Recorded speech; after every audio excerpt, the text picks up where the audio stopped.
Hello guys, আসসালামু আলাইকুম। আজকে একটা রেসিপি নিয়ে আসছি, গুঁড়া মাছের রেসিপি। আমি গুঁড়া মাছটা ভালো করে ধুয়ে নিলাম। এখানে নিয়ে নিলাম আলু, বেগুন, এখন দিয়ে দিচ্ছি পেঁয়াজ।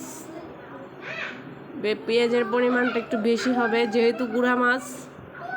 বেশি করে পেঁয়াজ দিলাম, কাঁচামরিচ দিয়ে দিলাম 4-5টা, টমেটো দিয়ে দিলাম একটা, তেল দিয়ে দিলাম পরিমাণ মতো।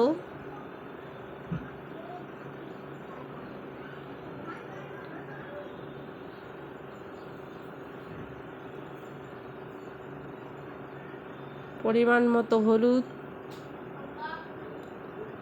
পরিমাণ মতো মরিচটা একটু বেশি দিচ্ছি, কেননা গুঁড়া মাছ একটু ঝাল ঝাল হলে ভালো হবে। এগুলো সব একসাথে মেখে নিচ্ছি।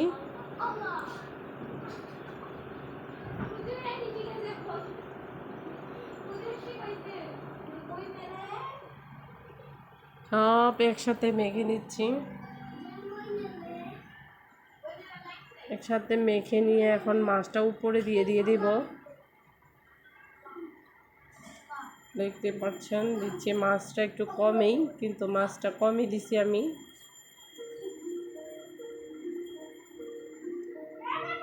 কেশকির গুঁড়া এটা আমি মাঝে মধ্যে এভাবে খাই, আমার কাছে অনেক ভালো লাগে।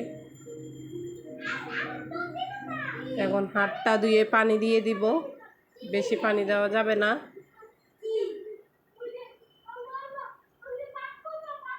আজকে আমার বাসায় গ্যাস নেই, আমি এখন এটাকে বসাবো স্টোভে। যেহেতু আমি সিলিন্ডারে ভয় পাই, এই জন্য আমি সিলিন্ডার আনি না। এই যে স্টোভে বসাবো। আমি নিজেও ভয় পাই, আর প্লাস আমার ঘরে বাচ্চা আছে, ছোট আমার ছেলে আছে, অনেক দুষ্টামানি করে। সে যদি কোনো বিপদ নিয়ে আসে, এই জন্য আমি সিলিন্ডার ইউজ করি না। আমার এইটা মাছটা হবে পুরা। এই যে এখন একটু উল্টিয়ে দেখলাম যে কী অবস্থা, দেখতে পাচ্ছেন বলক চলে এসেছে। হয়ে যাবে, বেশিক্ষণ লাগবে না।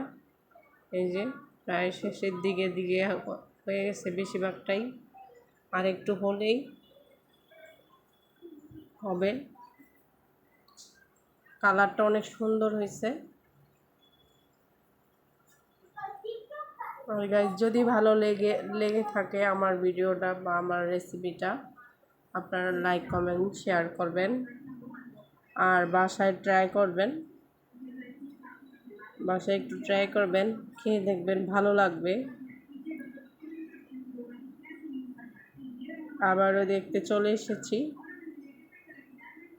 আমার গুঁড়া মাছটা দেখেন পুরো হয়েছে। আমি ওপরে ধনেপাতা দিয়ে দিলাম। ধনেপাতা দিয়ে আমি এখন এটাকে নামাই ফেলবো। আমার কাজ শেষ, অর্থাৎ আমার রান্না শেষ। আল্লাহ হাফেজ।